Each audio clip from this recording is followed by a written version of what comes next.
Rabbi shrah li sadri wa yassir li amri wahlul 'uqdatam min lisani yafqahu qawli saddid lisani wahdi qalbi bihaqqi sayyidina Muhammadin sallallahu alaihi wasallam.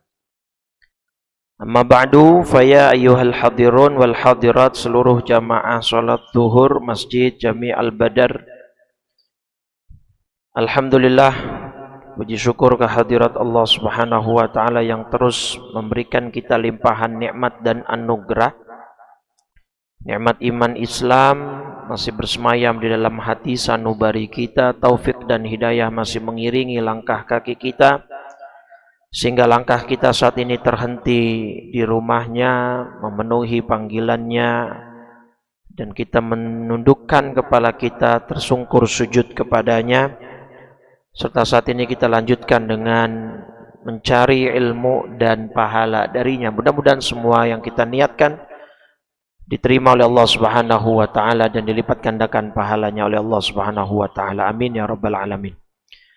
Salawat teriring salam tak lupa senantiasa kita curah limpahkan kepada junjungan kita baginda Nabi besar Muhammad sallallahu alaihi wasallam beserta seluruh keluarga, para sahabat dan pengikutnya hingga yaumil qiyamah. Mudah-mudahan kita semua yang hadir mendapatkan syafaat dari baginda Rasulullah sallallahu alaihi wasallam. Baik, siang ini saya mau bahas yang mungkin sangat dekat dengan kehidupan kita dan sangat relevan dengan seluruh kehidupan kita di segala aspek, level dan tingkatannya, yaitu masalah hutang. Ya, bagaimana Islam ini memandang hutang. Dan sebenarnya hutang itu kita sebagai yang berhutang gimana? Ada batasannya kah? Boleh kah? Dan lain sebagainya. Oke. Saya tanya dulu, hutang dengan pinjam sama atau beda? Hutang dengan pinjam itu sama atau beda? Sama. Gini, kalau misalkan masnya ada handphone, nah itu handphonenya saya pinjam apa saya hutang? Pinjam ya. Kalau ada uang, berarti namanya apa? Hutang. Maka dalam fikih juga dibedakan, Pak. Kalau hutang itu bahasanya al-qardu, kalau pinjam itu al-ariyatu, ariyah. Nah ini hutang, ini pinjam. Ini kalau dilihat dari tinjauan bahasa ya. Tapi kalau dalam sehari-hari ya, tadi jawaban Bapak sama gitu ya. Artinya saat ini kata pinjam itu identik sekali dengan hutang gitu. Ya padahal masih punya porsinya sendiri pinjam itu. Kalau pinjam itu kita hanya menggunakan manfaatnya dan mengembalikan barang yang sama, Pak. Betul nggak?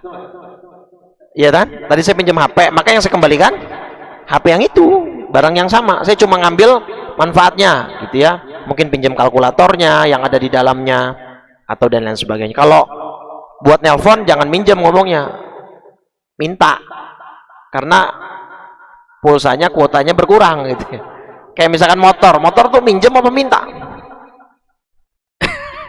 Kalau minjem bensinnya harus pulangnya dengan takaran yang sama.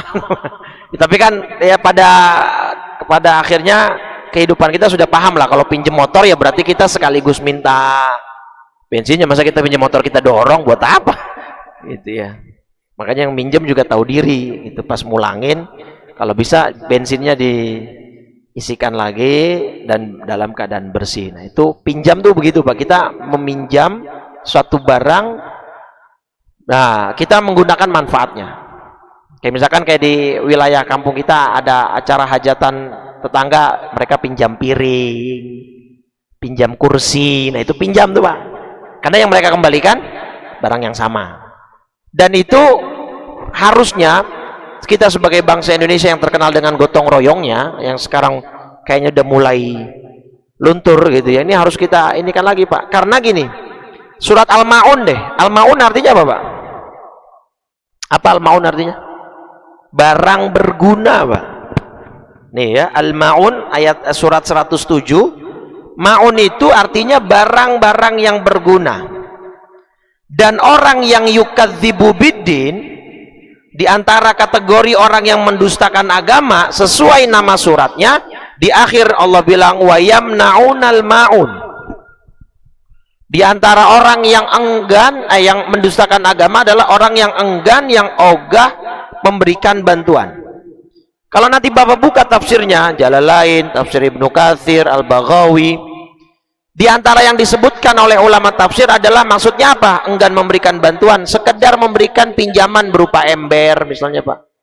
Kadalwin, memberikan bantuan berupa ember, itu barang-barang yang berguna dalam kehidupan. Saudara tetangga mau ada hajatan pinjam piring, nah kita mampu, nggak mau kita kasih. Nah itu termasuk orang yang mendustakan agama berarti Pak. Kenapa?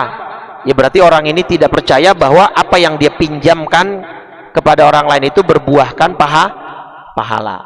Maka orang yang yamnaunal maun, orang yang enggan memberikan bantuan, maka dia termasuk orang yang mendustakan agama. Seolah nggak percaya bantuannya ini akan berbuahkan pahala dari Allah.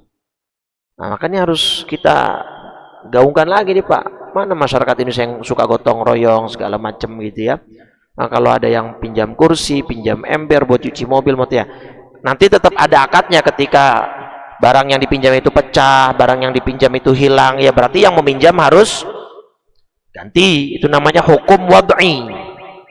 Kalau hukum kita sebagai apa namanya orang hamba Allah yang wajib beribadah kepada Allah, namanya hukum taklifi Pak. Wajib sholat, wajib puasa, bayar zakat, itu namanya hukum taklifi.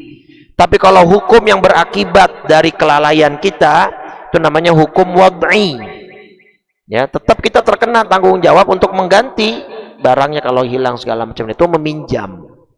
Nah, kalau uang berarti hutang bahasa aslinya. Karena redaksi definisinya hutang itu tamliku syai'i biraddi badalihi.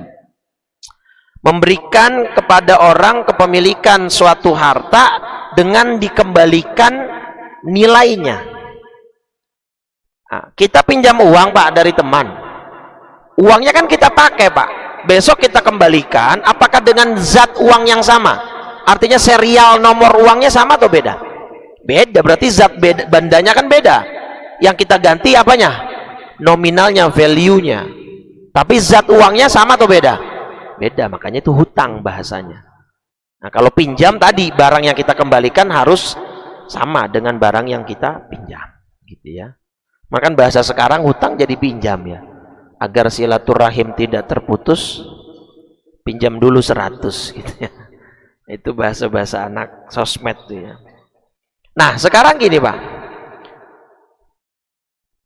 Berhutang bagi orang yang gini dulu deh, saya mau tanya dulu, ngutangin orang sama sedekah itu mana lebih utama? Anda menghutangi orang lain atau Anda memberikan uang cuma-cuma dalam alias dalam konotasi sedekah?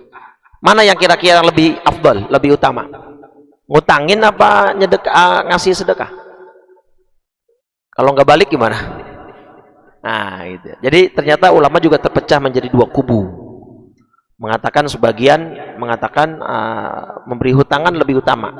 Kenapa? Di antara alasan yang dikemukakan adalah ini, li'annas sa'il qad yas'alu wa indahu.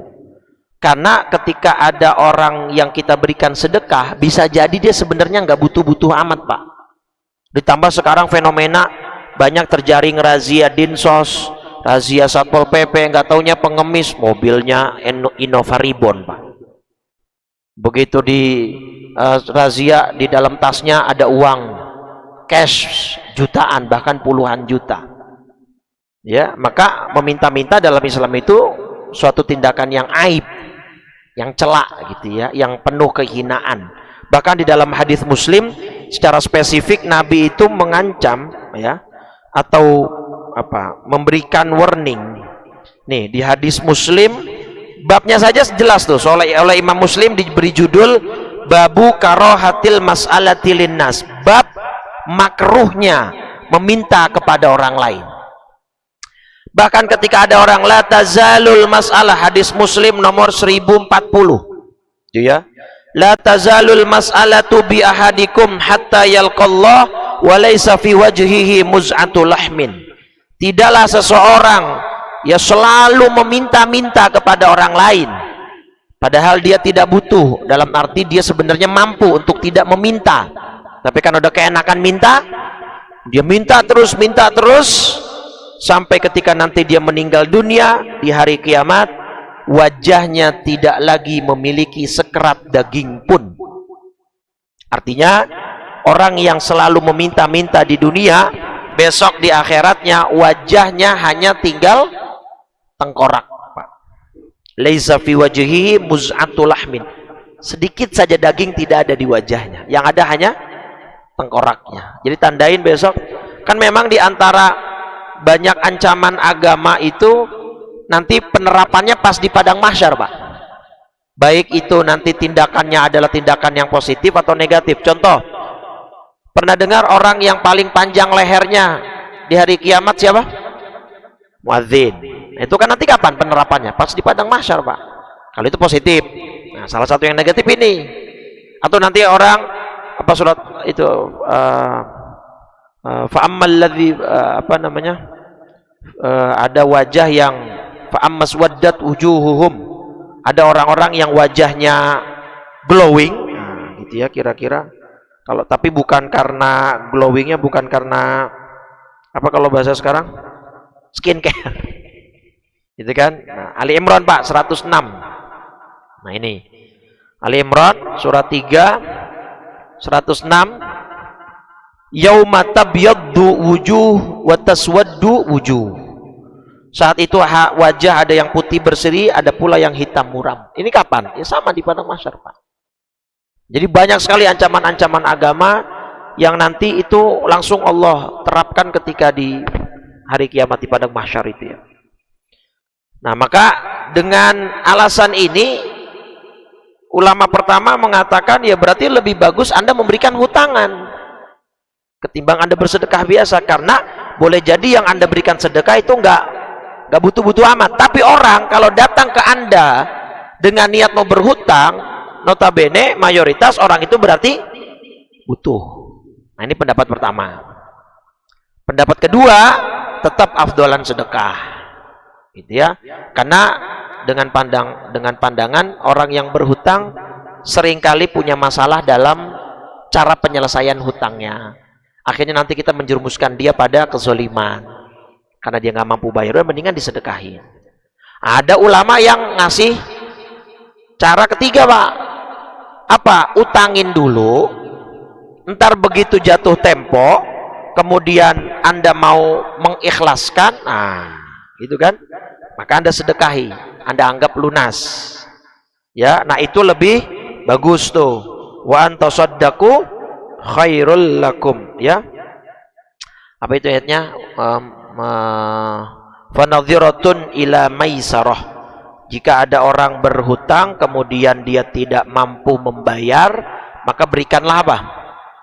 Kalau bahasa teman-teman apa yang dalam dunia ini ekonomi, relaksasi ya.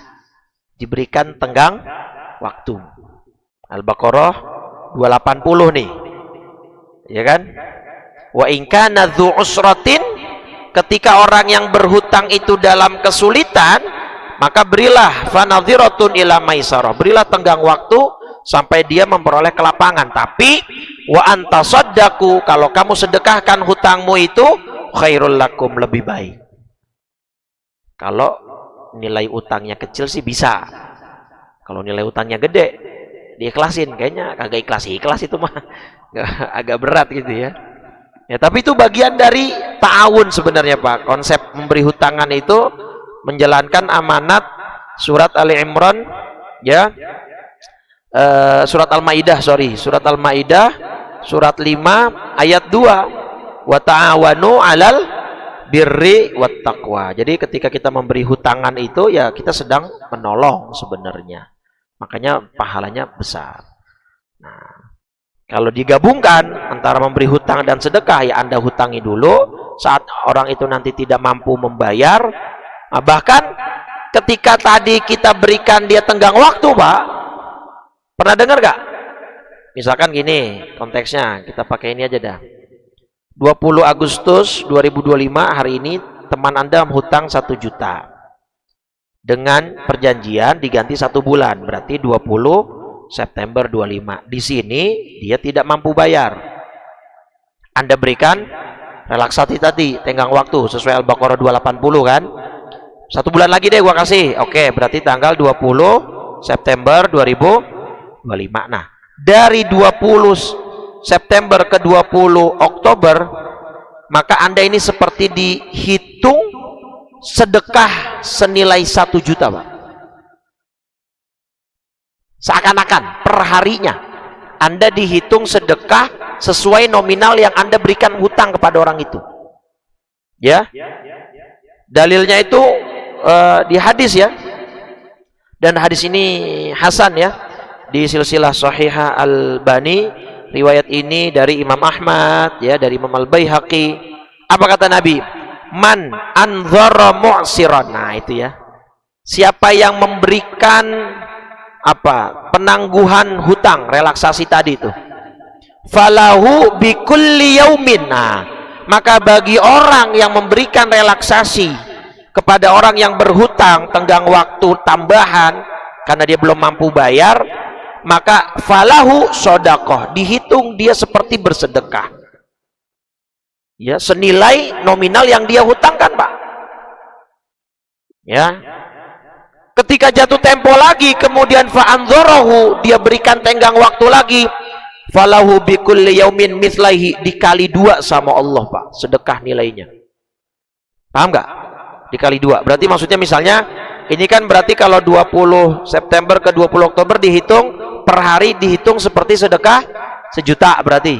Nah, dikasih lagi nih tenggang waktu sampai 20 November 2025. Nah, dari 2020 Oktober ke 20 November dihitung seperti seolah-olah sedekahnya berapa? 2 juta per hari. Bayangin, jadi pahala memberi hutangan dan memberikan relaksasi itu begitu besar. Makanya ini juga menuntut attitude yang baik dari yang berhutang. Jangan kabur, jangan mangkir, jangan WA yang ngutangin diblokir. Ya kan sekarang kejadian kan begitu, Pak. Kebanyakan yang ngutang yang playing victim. Dia yang menjadi pelaku utama, pas ditagih seolah-olah jadi korban. Oh, saya dizolimin nih, lah. Situ kan ngutang. Kalau emang belum mampu bayar, datengin etikat baik. Nah, di sini poin saya. Sebenarnya Islam itu memandang orang itu bagusnya berhutang atau jangan? Apa? Berhutang atau jangan? Saya nanti akan tampilkan hadis yang mungkin membuat Bapak banyak yang mengkerutkan dahi gitu, kaget. Masa iya Ustadz gitu. Oke. Di dalam Sunan An-Nasai. Jadi kita ini siang ini hadisnya dari fokus dari Sunan An-Nasai. Dari mulai bab 97. Ya. 98 dan 99 nanti. 98 dan 99 bab 98 dan bab 99 di Sunan An-Nasai. Bab 98-nya ini tentang larangan lah, lebih ke larangan berhutang. Tapi 99 anjuran berhutang. Jadi sebenarnya emang ada Ustaz anjuran berhutang biar kita ngutang terus gitu. Nah, ini dia yang mungkin nanti Bapak agak sedikit kaget. Tapi saya bacakan hadisnya. Sekarang yang larangan dulu, artinya ada peringatan besar bagi orang yang anggap sepele masalah hutang.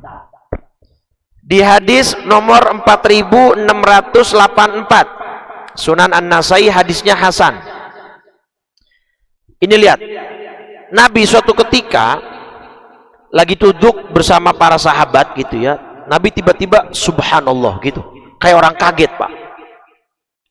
Tapi sahabat gak ada yang berani nanya kenapa Nabi kaget gitu. Besokannya baru berani. Ya Rasulullah, ma hadza tasydid alladzi nuzzila. Kayaknya kemarin kok engkau kayak kaget gitu, kayak ada sesuatu yang berat turun kepada engkau. Apa gerangan ya Rasulullah sallallahu alaihi wasallam?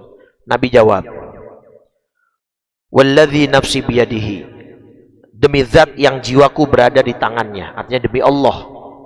Lau anna rajulan, seandainya ada satu orang, qutila fisabilillah, dia ikut perang jihad, terus dia mati syahid. Ganjarannya apa orang mati syahid? Orang yang mati syahid ganjarannya apa? Jaminan kan? Surga kan? Oke. Terus Nabi bilang, tapi orang ini tsumma uhya, dihidupkan lagi. Dia perang lagi, jihad lagi, terbunuh lagi. Berarti mati syahidnya berapa kali? 2 kali. Ini maksudnya mubalaghah ya, Nabi berandai-andai, sedang berandai-andai. Kemudian orang itu misalnya dihidupkan lagi, tsumma qutila, tapi dihidupkan lagi, dia ikut perang lagi, jihad lagi, terbunuh lagi. Berarti mati syahidnya berapa kali? 3 kali. Nah, ini kalau bahasa kita hiperbola, Pak, berlebih-lebihan untuk menunjukkan suatu stressing point tertentu gitu ya, penekanan tertentu. Karena mati syahid 1 kali aja jaminannya surga, apalagi 3 kali kan gitu maksudnya. Tapi seandainya ada orang bisa begitu, 3 kali hidup dan 3 kali dia perang, 3 kali mati syahid, tapi alaihi dainun, tapi dia masih punya hutang saat dia meninggal, madakhalal jannah, dia tidak akan pernah bisa masuk surga hatta yuqadha anhu dainuhu, sampai hutangnya dilunasi. Berarti ini kan ancaman besar ya bagi orang yang menyepelekan masalah hutang. Bayangin 3 kali mati syahid saja tidak bisa membuat orang itu masuk surga kalau matinya masih bawa hutang. Makanya suka datang nggak ke penyolatan jenazah di wilayah masing-masing. Nanti biasanya itu ada proses namanya hawalah atau hiwalah, Pak. Pengalihan tanggung jawab hutang piutang dan segala macam yang berbentuk hak adami. Nanti MC ya atau ustadznya misalnya bilang, Bapak-bapak jamaah, kalau ada almarhum sangkutan hutang piutang, gadai menggadai atau apapun yang bersifat hak-hak sesama manusia, silakan berhubungan dengan putranya, ahli waris dan seterusnya. Itu namanya proses hawalah. Dan itu diperbolehkan dalam Islam. Seperti kayak proses Nabi ketika mau nyolatin jenazah, ternyata jenazahnya masih punya hutang. Akhirnya Nabi nggak mau nyolatin. Terus ada sahabat yang, saya yang tanggung ya Rasul hutangnya. Baru Nabi mau nyolatin. Artinya sebesar itu ancaman bagi orang yang menyepelekan masalah hutang. Jadi jangan, hati-hati, jangan menyepelekan dan mengecilkan masalah hutang. Kadang-kadang di kita sih emang sampai orang susah nagih hutangnya gitu ya. Akhirnya kan empati orang jadi berkurang. Kalau bahasa Betawinya ngapokin, Pak. Diutangin sekali, nagihnya susah banget. Giliran besok dia butuh beneran, butuh banget, akhirnya kan orang jadi kayak males, Pak, ngutangin. Padahal itu ya pahala membantu. Cuman karena perilaku dianya sendiri sih. Malah kadang-kadang emang dari awal niatnya emang udah kagak mau bayar. Paham nggak? Dia kabur. Atau kadang-kadang ngeremehin gini, Ustaz, hutang saya kan ke dia cuma 50.000. Buat dia mah 50.000 kagak ada artinya, Ustaz, duitnya banyak. Lah ngapa jadi ente yang mikir begitu? Oke, duitnya banyak ya, tapi tetap tanggung jawab Anda ya bayar gitu. Gak usah mikir 50.000 mah gak ada artinya buat dia, Ustaz. Saya nggak bayar juga nggak apa-apa. Jangan begitu. POV-nya, Anda punya tanggung jawab berhutang. Sekecil apapun hutang itu, Anda tetap harus lunasi. Kecuali ketika Anda mau bayar, dianggap lunas sama yang ngasih hutang. Aman. Beres begitu. Yang penting etikat baik. Nanti kita bahas lebih dalam. Tapi ini dulu nih. Jadi kalau menyepelekan masalah hutang, ya sampai 3 kali mati syahid pun nggak masuk surga, Pak. Ini hadis Hasan, riwayat An-Nasai dalam nomor 4684. Ya makanya orang yang meninggal itu ada proses hawalah dulu. Kita juga suka, sesama masih hidup juga kita suka hawalah, suka bikin praktek mengalihkan hutang. Misalnya si A ngutang sama si B 50.000. Ya berarti A punya hutang sama si B. Paham? Si B ngutang sama si C 50.000. Ketika si A nagih ke si B ngomong, no minta sama si C, dia punya utang sama saya 50.000. Suka begitu kita kan? Asal persetujuan dua pihak, A dan si C, entar si C nagih ke si A misalnya, gitu ya, boleh-boleh saja, sah-sah saja kalau memang sudah atas persetujuan mereka bersama. Itu namanya proses hawalah, pengalih tanggung jawaban hutang, gitu ya. Dah, itu dia. Nah, tapi ini hadisnya bahkan sahih, Pak, di masalah anjuran berhutang. Nomor 4686 dan 4687. Tapi garis bawahi ya, hutang-hutang yang syar'i ini, bukan hutang yang ribawi, bukan pinjol apalagi. Nauzubillah, jauh-jauhin dah pinjol dah. Ya, jauh-jauhin. Sesusah apapun, sesulit apapun kita, kalau bisa jangan sampai kita punya hutang ribawi, apalagi pinjol yang sekarang udah banyak kasusnya. Biasanya awalnya emang jadi judol tuh. Judol, ketagihan, aset habis, pengen depo, nggak punya duit, pinjol. Itu biasanya satu paket tuh, naudzubillah ya. Itu yang kasus ASN BPS ya, di Halmahera Timur, yang ngebunuh teman dari calon istrinya. Kan gara-gara apa? Minjem, apa pengen ngutang, nggak dikasih, dibunuh. Bayangin coba. Kenapa dia mau ngutang? Karena dia kelilit pinjol. Buat apa pinjolnya? Buat judol. Ngutang sama teman bininya, kagak dikasih. Calon bininya belum nikah waktu itu. 4 hari habis ngebunuh, teman bininya, calon bininya nikah sama calonnya. Kan psikopat, Pak. Udah gitu nih, ketika korban dibunuh sama dia, rekening m-bankingnya dikuras, diambil sama dia. Belum cukup sampai di situ, KTP-nya diambil, dipakai buat daftar pinjol lagi. Itu yang di Halmahera lagi apa namanya, viral tuh kasusnya. Orang kalau udah kena gituan, Pak, cepat atau lambat hidupnya pasti hancur, pasti sudah. Karena sistemnya memang menginginkan orang itu hancur, Pak. Dari judol, pinjol. Itu udah satu paket mekanismenya. Kalau udah judol, pasti kena pinjol. Kalau udah begitu, lama-lama palanya benjol, Pak. Ya maksudnya ada aja masalah, Pak. Sampai masalah yang terparah yaitu kalau nggak dianya bunuh diri, dianya melakukan pembunuhan ke orang lain. Naudzubillah, dosa besar dua-duanya. Nah, ini ya. Nah, lihat. Di dua hadis ini, Pak, bahasanya itu at-tashil. Ya, Islam itu memberikan kelonggaran lah. Kalau tidak mau dibahasakan anjuran, paling tidak ada kelonggaran untuk Islam itu membolehkan umatnya berhutang. Nabi aja berhutang kan? Ya. Cuman poinnya di sini, Pak. Lihat, hadis ini bercerita tentang Sayyidah Maimunah. Maimunah itu istri Nabi, Pak. Ya. Dan hadis ini sahih. Hadis ini sahih dua-duanya, Pak, di An-Nasai. 4686 dan 4687 nomor hadisnya. Ini Sayyidah Maimunah tadan wa tukthir. Kalau bahasa kitanya tukang ngutang, Pak. Istri Nabi yang bernama Sayyidah Maimunah ini tukang ngutang. Tapi tetaplah sekali lagi ya, hutang-hutang yang memang syar'i, tidak mengandung riba dan seterusnya. Tukang ngutang nih. Bahkan sampai qala laha ahluha fi dzalika walamuha. Sampai keluarganya itu ngingetin terus. Udahlah, jangan ngutang mulu, kebanyakan utang kamu nih hidup, gitu kan. Nah, diperingatkan begitu, alih-alih Sayyidah Maimunah istri Nabi ini berhenti, bahkan mungkin hobi gitu ngutangnya. Tapi lihat apa tujuannya nanti di akhir. Jangan separuh-separuh nih. Itu tadi potong lagi video saya nih. Jadi apa kata Sayyidah Maimunah? Faqalat la atrukud daina, saya nggak bakal berhenti berhutang. Ya berarti kan emang hobi. Saya nggak akan berhenti berhutang, kata Sayyidah Maimunah. Loh, kenapa begitu? Anda ini istri Nabi, kok seperti memberikan teladan yang kurang baik? Oh, ntar dulu. Saya punya alasan. Apa alasannya?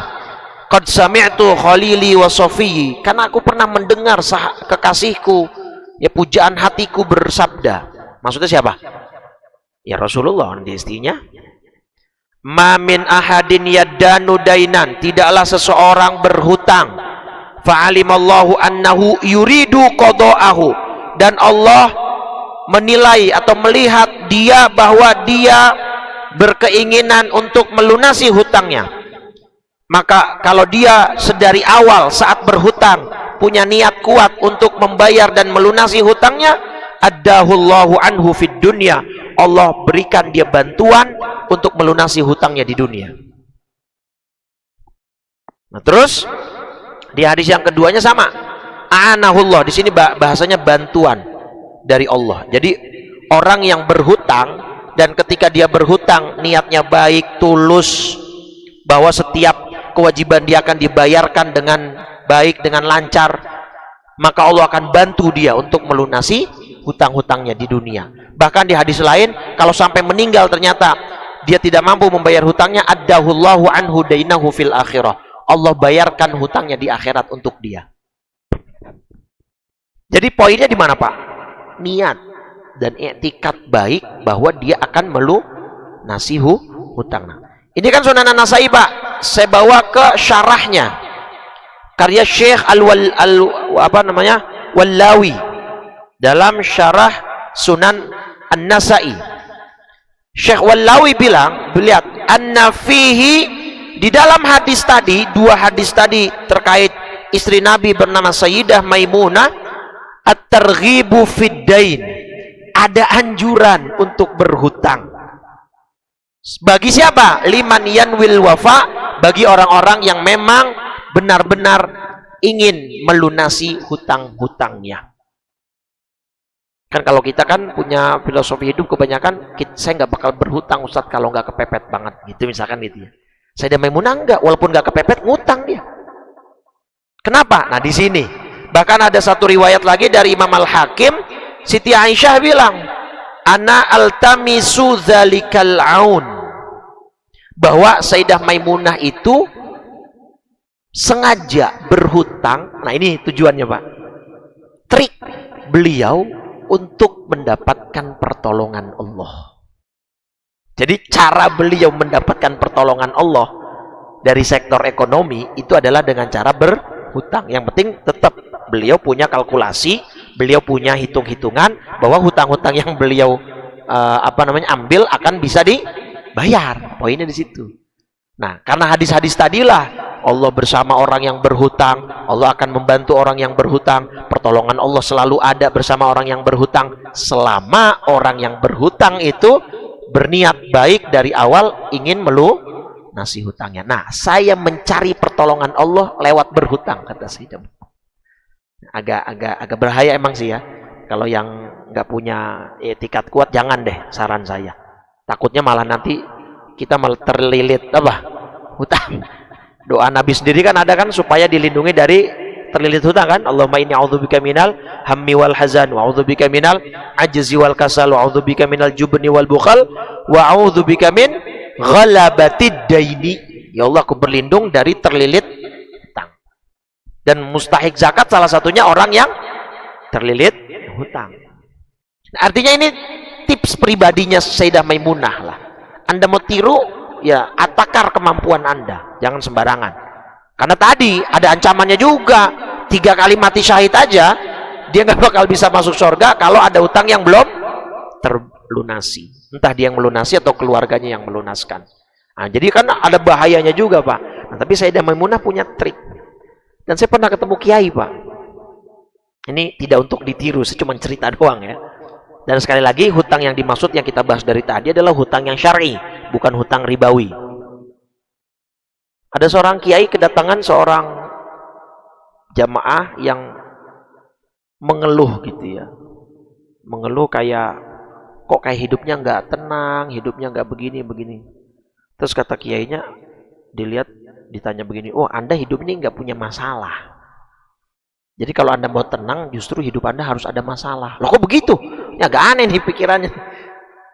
Masalah yang dimaksud apa? Kan gini, Pak. Jadi sudut pandang kiai ini agak nyentrik lah kalau saya bilang. Kan ada hadis, idza ahabballahu 'abdan ibtalah. Kalau Allah mencintai seorang hamba, maka hamba itu akan diapain? Diuji. Jadi kalau hidup tenang-tenang aja, maka ketika ditanya, kamu punya utang nggak? Nggak punya, Kiai. Ah, ngutang dah. Biar hidup kamu ada masalah. Jadi dengan hutang itu nanti kamu dapat pertolongan Allah, gitu kira-kira. Nah, mungkin beliau itu ngambil juga dari hadis-hadis Sayyidah Maimunah ini gitu ya. Nah, tetapi tentu tadi dengan kalkulasi yang matang, dengan kalau perlu ya kita membatasi lah. Kita berhutang kalau perlu saja misalnya gitu ya. Tidak seperti Sayyidah Maimunah juga yang terlalu banyak itu. Takutnya kita malah nanti terjebak pada larangan yang tadi tuh ya, ancaman yang tadi. Mengerikan soalnya kalau kita meninggalkan hutang sama ahli waris kita nggak dibayarin, kita yang nanggung, Pak. Kita yang terhalang oleh hutang kita nanti. Naudzubillah. Nah, tetapi apa maksud saya memberikan satu sudut pandang baru ini mungkin? Berhutang itu bukan aib dalam Islam. Justru yang aib tadi minta-minta, Pak. Iya kan? Yang aib itu minta-minta.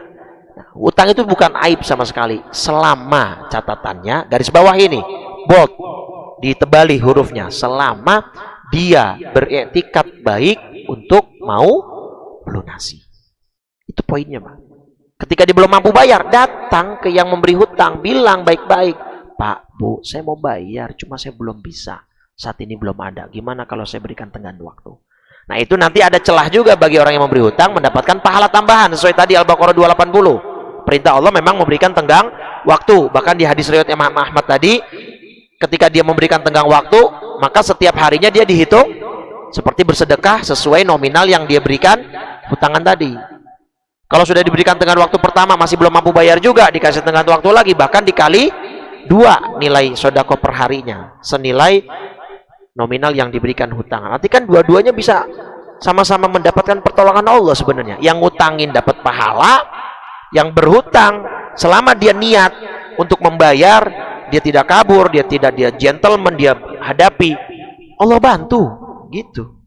Nah, cuman penyakitnya sekarang itu orang hutang emang dari awal niatnya kagak mau bayar, atau sudah ada kemampuan bayar tapi uangnya dipakai buat hedonisnya, gaya hidup dia. Nah, itu zolim, dosa. Matlul ghani zulmun, kata Nabi. Membayar hutang dengan cara menunda-nunda padahal dia mampu untuk membayar, zolim, berarti dosa. Nah, jadi pada dasarnya ya berhutang suatu hal yang lumrah, manusia semua berhutang, Nabi Muhammad SAW berhutang dan lain berhutang. Maka itu bukan suatu yang aib, suatu yang celak. Justru ketika kita minta-minta sama orang itu justru celah, aib. Ya, asalkan yang berhutang niat dari awal ya, bertekad dan beriktikad kepada Allah dan kepada orang yang menghutangi, saya akan bayar. Nanti Allah bantu. Itu. Nah, yang ngutangin ini bagian dari muawanah, wa ta'awanu 'alal birri wat taqwa. Kita punya uang nih, saya kasih pinjem. Nanti bisa ada skema-skema relaksasi atau bahkan tadi wa antasaddaqu khairul lakum. Kalau memang sudah tidak mampu, ya kita berikan, ya udahlah saya lunasin aja. Dapat pahala lagi nanti yang ngutangin. Nah, jadi ini suatu mekanisme hidup saya kira yang tidak mungkin terlepas dari kita, ya, dari berhutang kecil ataupun besar nominalnya.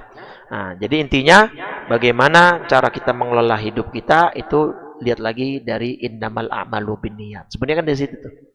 Kita hutang buat apa? Mau dibayar atau enggak? Bagaimana konsekuensi dari berhutang itu? Dan niat kita, azam kita mau bayar atau enggak, dan seterusnya. Nah, kita yang punya kelebihan rezeki ketika ada orang berhutang, gimana cara kita untuk mengelola supaya kita tetap dapat pahala menghutangi. Tadi ya, gara-gara banyaknya oknum yang berhutang tapi enggak berperilaku baik, akhirnya orang yang memberi hutang udah enggak punya empati lagi gitu. Ngapokin, Ustaz, saya ngutangin dia, ditagih-tagih, kabur-kaburan, jadi saya ngemis-ngemis duit sendiri gitu. Makanya kembalikan lagi ya akhlak Islam. Ketika Anda berhutang, bayar. Kalau belum mampu, datangi, minta maaf, minta waktu kelonggarannya, dan seterusnya dan seterusnya. Jadi mudah-mudahan dengan ini kita bisa memandang masalah ini dengan lebih proporsional lagi, gitu ya. Baik, saya kira itu. Terima kasih Bapak ya Ibu atas perhatiannya. Kita tutup kajian kita dengan 3 kali kalimat tauhid dan doa kafaratul majelis.